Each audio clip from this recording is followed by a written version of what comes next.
Dr. Elena Vasquez pressed her palm against the reinforced viewport of Aurora Research Station, watching the approaching alien vessels slice through the star field like predatory fish through dark water.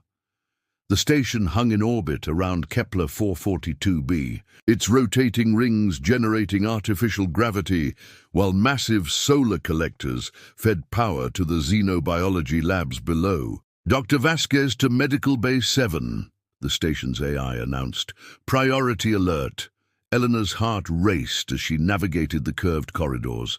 After 20 years of deep space research, humanity's first encounter with the Kithara, known throughout this sector as apex predators, was finally happening. The Kithara had evolved from pack hunters on a high-gravity world, their reputation preceding them across a dozen star systems.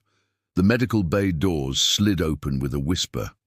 Inside, a massive figure occupied the reinforced examination platform. The Kithara warrior stood nearly 4 meters tall, their chitinous exoskeleton gleaming like polished obsidian. Bioluminescent patterns pulsed along their limbs, stress indicators Elena recognized from her xenobiology studies. But what caught her attention wasn't the warrior's imposing size or the razor-sharp appendages that could slice through reinforced. In titanium, it was the small bundle they held protectively against their thorax. "Status report," Elena demanded, pulling on her protective gear. "Kithara shuttle suffered catastrophic failure during docking," Lieutenant Chen explained, maintaining distance from the injured alien. "The warrior refuses treatment until you specifically were summoned. They've heard of your work with the Zentari younglings." Elena approached slowly, hands visible and empty, a universal gesture of non-aggression. The Kithara's compound eyes tracked her movement, multifaceted surfaces reflecting the medical bay's lights like scattered diamonds. "I am Dr. Vasquez," she said softly through the translation matrix. "I understand you're injured. Will you permit me to help?" The Kithara's gaze shifted between Elena and their precious cargo. With agonizing deliberation, they adjusted their grip, revealing a Kithara juvenile no larger than a human toddler. Unlike the adult's dark exoskeleton, the youngling's shell was pale and translucent. "Protect nestling," the Kithara managed through their translator. "Clutch mother perished in impact. I am brood guardian." Elena's medical scanner revealed internal injuries, organ displacement, fractured carapace, severe neural trauma. The juvenile appeared physically intact, but showed signs of extreme distress, their bioluminescent patches flickering erratically. "Your injuries are critical," Elena said, maintaining eye contact. "The youngling is safe, but they're responding to your distress. Let me treat you both." For several tense moments, the Kithara remained motionless. Then with great effort, they extended their arms, offering the juvenile to Elena. The medical team held their breath. Never in recorded history had a Kithara willingly entrusted their young to another species. Elena cradled the youngling with a practiced care, supporting their delicate limb buds. The tiny creature chirped softly, their shell warming from glacial blue to peaceful amber. The Guardian's posture relaxed fractionally. "Lieutenant, prepare Surgical Suite 3, Elena ordered, "and bring the thermal regulation unit from xenobiology. We need to maintain proper environmental conditions for both patients." Over the following 8 hours, Elena worked tirelessly to save the Guardian's life while keeping the youngling calm and stable. She spoke constantly to both patients, explaining every procedure, every medication. The youngling remained surprisingly peaceful in her presence, occasionally reaching out with tiny appendages to touch her equipment. When the Guardian finally regained consciousness, they found their youngling resting peacefully in a modified life support chamber beside their bed, Elena maintaining vigilant watch over both. "You did not separate us," the Guardian observed, their translator processing complex emotional overtones. "Of course not," Elena replied from her monitoring station. "Kithara younglings require constant biochemical contact with their guardians. Separation would have caused unnecessary trauma to both of you. The Guardian remained silent for a long moment, their compound eyes studying Elena with new interest. Finally they spoke. I am called Vexhai. My clutch sister's offspring is named Zephyr. You have earned the right to know our names. Elena recognized the profound significance of this moment. Names were sacred to the Kithara, shared only with those considered part of their extended brood network. Throughout their species' history, they had never voluntarily revealed their true names to outsiders. Thank you for trusting me with your care, Elena replied formally, and for allowing me to help Zephyr. Trust, Vexhai rumbled thoughtfully, their bioluminescent patterns shifting to contemplative gold. Not given lightly by my kind, must be earned through action, not words. Perhaps humans are not as fragile as we believed. As if responding to the conversation, Zephyr stirred in their chamber, tiny appendages reaching out. Without hesitation, Elena adjusted the containment field, allowing the youngling to grasp both their guardian's limb and her gloved hand. Word of the incident spread through Aurora Station's communication networks within hours. Within days, other Kithara vessels arrived, their warriors watching Elena's interactions with Vexhai and Zephyr with intense curiosity. Some brought their own younglings, asking questions about human medical techniques and child-rearing practices. Dr. Marcus Webb, the station's cultural anthropologist, observed these developments with amazement. They're studying you, Elena, he noted during one of their briefings.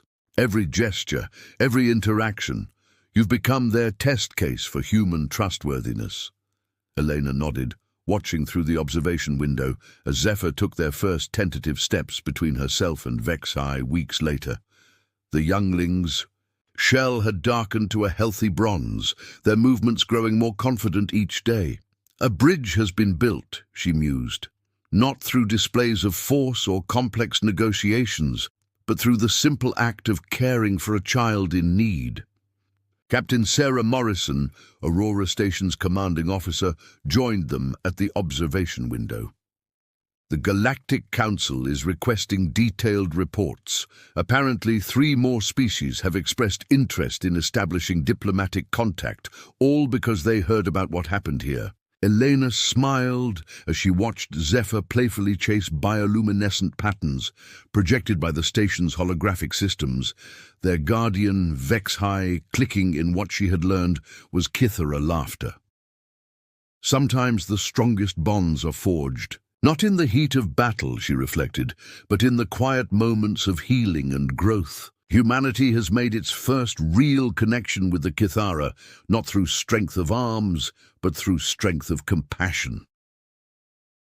The success at Aurora Station had implications far beyond a single medical intervention. It demonstrated that trust between species, even those evolved as apex predators, could be built through understanding and care rather than dominance and fear. As Elena prepared her reports for the Galactic Council, she realized they had accomplished something unprecedented. They had proven that humanity's perceived weakness, their adaptability and willingness to nurture rather than dominate, might actually be their greatest strength in the vast community of spacefaring civilizations. News of Aurora Station reached the Kithara homeworld within days. The High Conclave of Elders, ancient warriors whose exoskeletons had faded to platinum with age, convened an emergency assembly. Never before had a Kithara warrior willingly surrendered a youngling to alien care. 3 weeks after treating Vexhai and Zephyr, Dr. Elena Vasquez found herself standing before the conclave in their orbital chamber above Kith Prime. The circular room's transparent floor revealed the storm-racked surface of the gas giant below, its swirling atmospheric layers, a reminder of the volatile nature of these proceedings. You have disrupted millennia of tradition, human, Elder Thexara announced, their ancient voice carrying despite its softness. Our species has survived by trusting no one beyond our own brood lines. Yet here you stand, endorsed by a guardian of the first circle." Vexai, now fully recovered, stood at Elena's side. Zephyr, growing rapidly, remained secure in a specialized carrying harness. The youngling's shell had developed the deep bronze coloring of healthy adolescence. The human demonstrated strength beyond physical capability, Vexai stated firmly. She showed understanding that transcends species barriers. The conclave shifted, their exoskeletons clicking against ceremonial armor plates. "Then let her prove this understanding again," Elder Morthak suggested, compound eyes gleaming. "The trial of worth awaits any who wish to be considered brood friend." Elena straightened her spine. She had studied Kithara culture extensively since the Medical Bay incident, but the trial of worth was mentioned only in fragmented databases. "I accept," she said, before Vexai could protest. The trial began at dawn on Kith Prime's primary moon. Elena found herself in the vast biodome that recreated their species' original hunting grounds, a crystalline forest where silicon trees grew in impossible spirals, their faceted branches refracting the binary star's light into rainbow cascades. Rather than approaching directly, Elena spent days observing the creature's behavior patterns. She noticed its territorial markings, feeding cycles, and most importantly, its distress signals when threatened.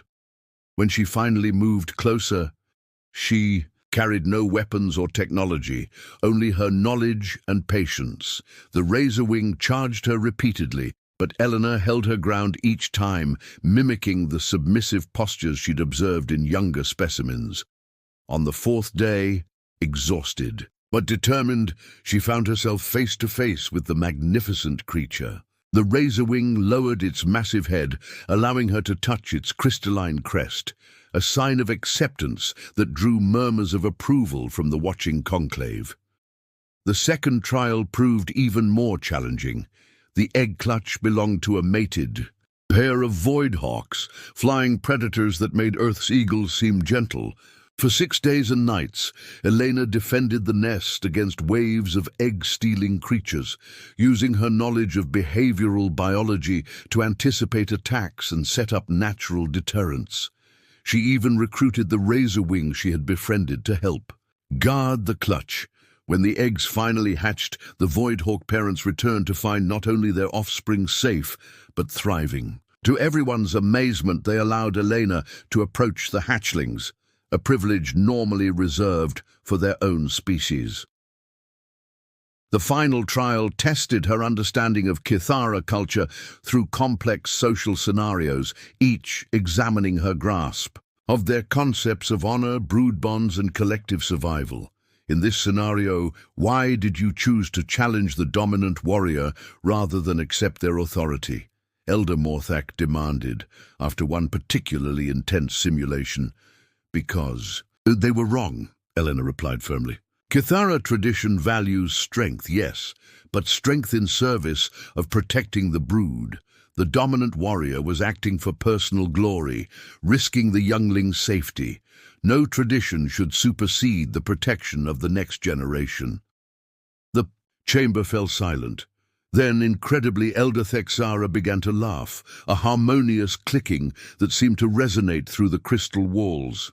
"Perhaps," they said, "we have finally found a species worthy of trust, not because they match our strength, but because they understand its true purpose." The peace that had settled over Aurora Station was shattered by the arrival of the Helix Collective, a nomadic fleet of biomechanical ships that materialized at the system's edge like living shadows. Their vessels pulsed with bioluminescent threat displays as they assumed orbit around the station. The Helix were scavenger predators, cybernetically enhanced beings who viewed other species as either prey or competition. Their philosophy was simple: the strong consumed the weak, and they had spent millennia proving their strength through technological augmentation. Dr. Elena Vasquez stood in the station's command center, her newly earned Kithara ceremonial carapace gleaming under the emergency lighting. Beside her, Vex-High's exoskeleton had darkened to combat black, while Zephyr and the other younglings had been moved to the station's most secure sections. "They're demanding we surrender all non-Helix young," Commander Morrison reported grimly. "They claim it's their right as the superior predator species." "Superior," Vex-High's translator crackled with barely contained rage. "They are scavengers who enhance themselves with stolen technology. They understand nothing of true strength." The main screen flickered to life, revealing the Helix Dominator. Their cybernetic implants had replaced most of their original biology, leaving only remnants of what they had once been. Glowing optical arrays focused on the camera with mechanical precision. "We have analyzed your station's composition," the Dominator hissed through synthesized vocal cords. "You harbor the young of multiple species. Such diversity is weakness. Under Helix guidance, they will achieve perfection. Resist, and we will take them by force." Eleanor stepped forward, her mind racing through everything she knew about Helix. "Culture. Dominator," she said carefully. "I am broodfriend of the Kithara. By their laws and our mutual treaties, I speak for all younglings under our protection." The Dominator's optical arrays whirred as they focused on her. "A human speaking for predator young. Your corruption runs deeper than our scans indicated. I earned this right through trial and proof of worth," Elena declared, "just as the Helix earn their enhancements through demonstration of capability. Would you deny the validity of such trials?" This gave the Dominator pause. Helix society was built around proving oneself worthy of enhancement. Denying the validity of trials would undermine their own cultural foundations. "We challenge your worth," the Dominator finally declared. "Face our most unstable unit in a taming trial. Prove your right to protect these young." Before Eleanor could respond, Vex-High stepped forward. "The human strength lies not in combat," they rumbled.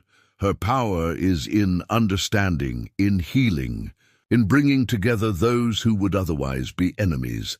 I have witnessed her tame wild razor wings, earn the trust of voidhawks, and unite predator and prey in common purpose. Then let her prove this supposed power," the Dominator sneered. "We will provide our most aggressive, uncontrolled unit.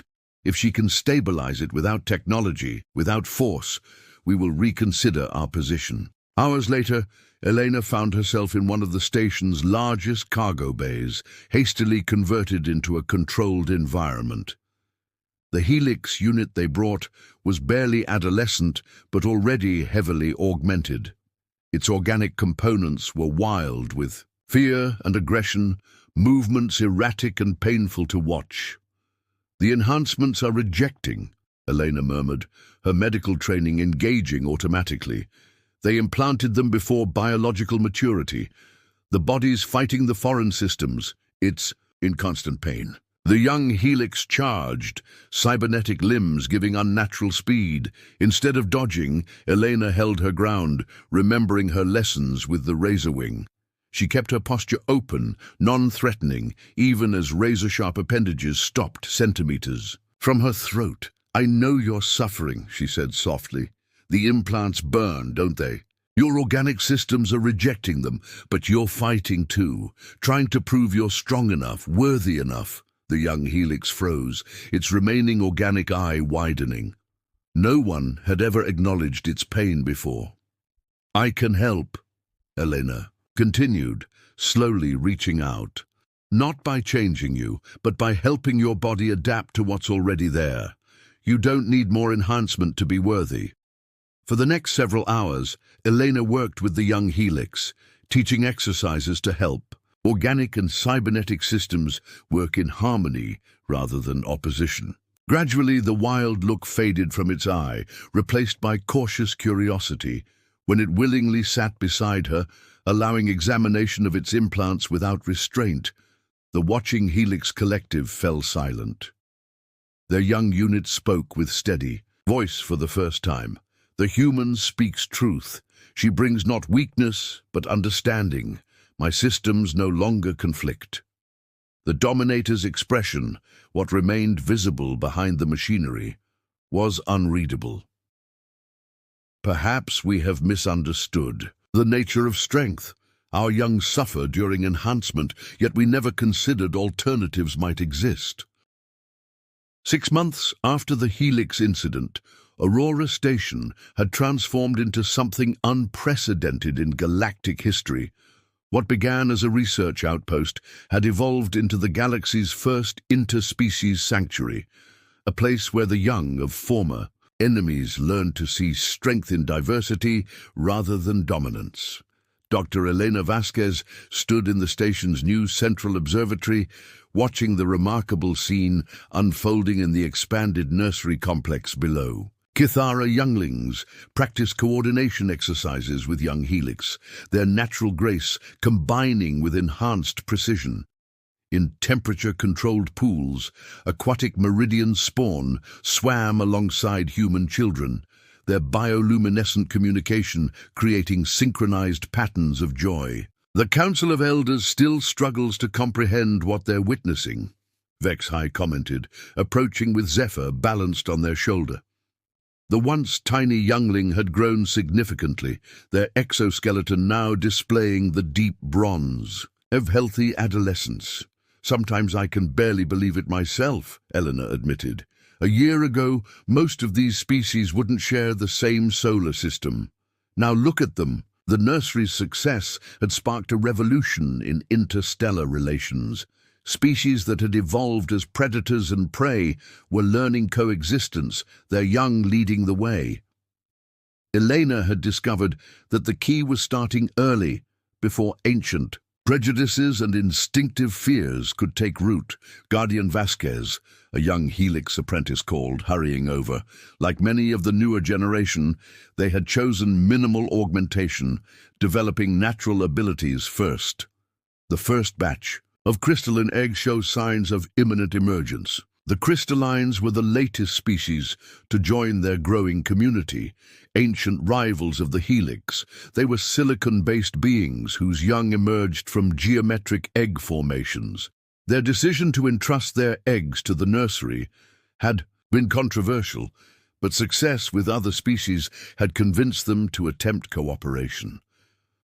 Elena hurried to the incubation chamber, followed by an eager group of younglings from various species. The crystalline eggs pulsed with internal light, their geometric shells becoming increasingly transparent.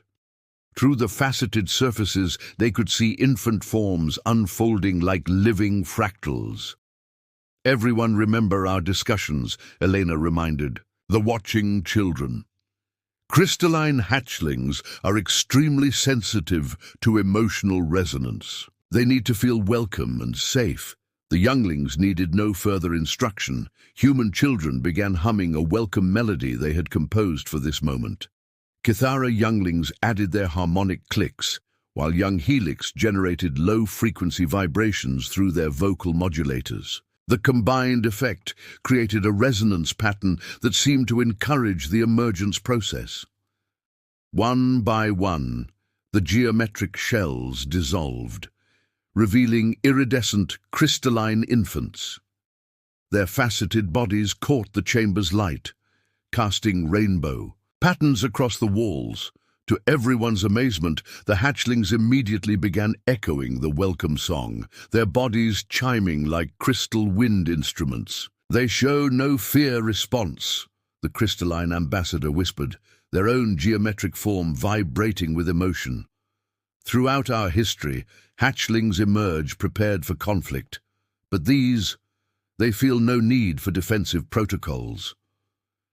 The successful hatching marked another milestone. Word spread rapidly through galactic communication networks.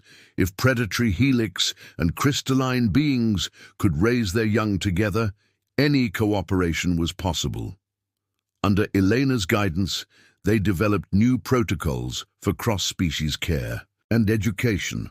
Younglings learned not only about their own species' strengths, but how to appreciate and complement the abilities of others. Zephyr, now serving as a junior caregiver, proved particularly gifted at bridging cultural differences. "It's because they grew up with this," Vexhai observed proudly. "To them, diversity isn't unusual. It's essential." The impact extended far beyond childcare. Adult representatives from various species began requesting to observe the nursery's methods, hoping to apply similar principles to diplomatic relations. The station established the Interstellar Cultural Exchange Program, where adults could learn the same lessons of trust and cooperation that came naturally to their young. One evening, as Elena completed her daily reports, she received an unexpected visitor. The Helix Dominator, who had once threatened to take younglings by force, stood in her office doorway. Their cybernetic augmentations had been significantly reduced, allowing more organic features to show. "We have been observing," they said without preamble. "Our enhanced young who interact with other species here develop superior integration, stronger capabilities, clearer cognitive function. By forcing premature augmentation, we were weakening ourselves, not strengthening." Elena nodded, understanding the cost of this admission in Helix culture. "Strength manifests in many forms," she said gently. "Sometimes the strongest choice is patience, allowing natural development before enhancement." "The human approach," the Dominator mused. "Perhaps not weakness after all." Their conversation was interrupted by sounds from the nursery, laughter, harmonic vibrations, and the crystalline chiming of excited young ones. Through the observation window, they could see Zephyr leading a mixed group in a new activity that combined Kithara coordination techniques with Helix precision challenges and crystalline harmony patterns. "This is the future," Elena said softly. "Not species learning to tolerate each other, but truly understanding and celebrating their differences. These children will mature knowing that diversity creates strength." The Dominator remained quiet for a long moment. "We have requested authorization to construct similar facilities in Helix space," they finally said. "Our collective believes this may represent the evolution we have been seeking through enhancement, growth through understanding rather than modification."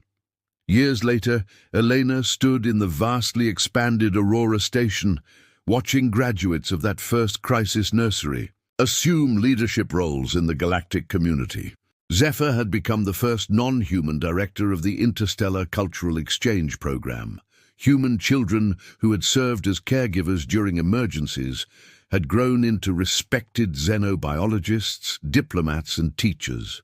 "Did you ever imagine it would develop like this?" Vexhai asked, their exoskeleton now bearing the silver patina of a respected elder. "When you first treated an injured guardian and youngling?" Elena smiled, watching a new generation of mixed species, young ones playing together in the station's central garden.